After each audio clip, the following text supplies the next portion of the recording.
Hi, I'm Karen, and this is Brooke, Hello. and we are continuing the discussion and strength in our story.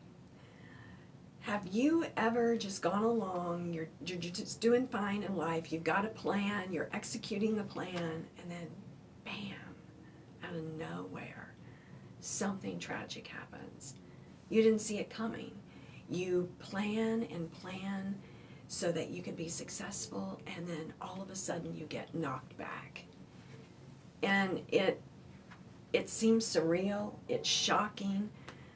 It happens all the time. When you listen to the news, you hear other people's stories where tragedy happens, trauma happens, a crisis enters someone's life.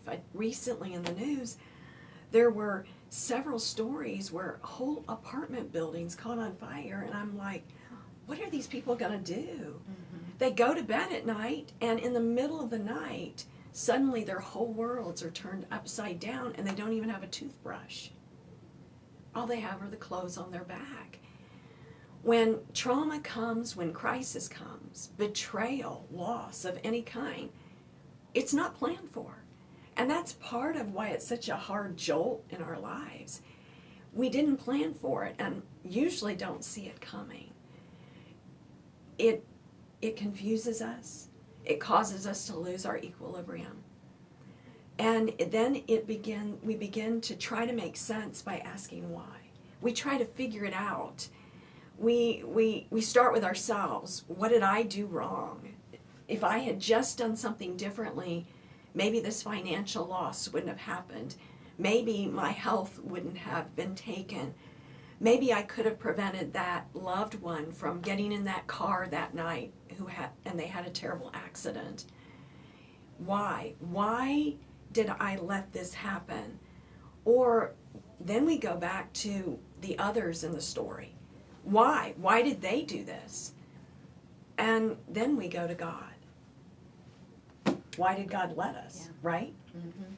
Yeah, and I think we don't want to admit how much control we think we have over life, but it becomes obvious when crisis happens.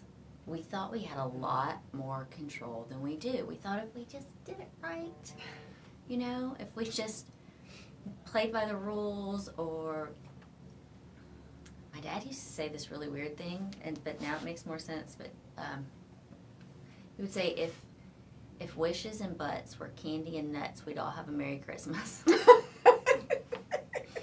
always thought that was so annoying. But now I'm like, it's so true. If we had just done this, or I wish I would have done this, or I wish I would have said this. And the truth is, sometimes it just doesn't matter what we would have done differently or what we could have done differently. Life is life, and life happens to everybody. We live in a fallen world, and we are all going to experience some type of loss, trauma, betrayal, somewhere along the way. And the most important thing is, what do we do with it? If we get into what Karen was talking about, shame, it's my fault, blame, it's your fault, and we get stuck in these places, and the enemy enters in, and that's when we just start to hear him whispering in our ears, and he's whispering lies about ourselves and about the people around us. And we've got to make a choice to turn to the Lord and listen to what he's whispering, because what he is whispering are words of truth. The Lord is not blaming us. The Lord's not blaming you. The Lord is not shaming you. It's just not who he is. He is perfectly capable, anywhere that we've messed up, of showing us our responsibility and healing whatever broken place that landed on in us without blaming us or shaming us and walking us out of whatever this is. He told me one time, no matter how big the hurt or how big the loss, my ability to heal is bigger.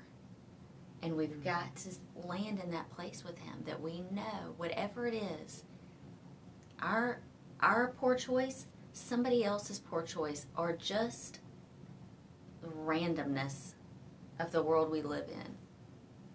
God is bigger. His ability to heal is bigger, and his desire to heal is greater than our desire to even be healed. And that's hopeful, and that's comforting. And we hope if this is landing on anywhere in you, that there's places you've been stuck in the whys, and you have questions and you have hurts, come join us at Strengthen Our Story. Come look at these places, follow the links below, and invite the Lord in. We would love to walk through that with you.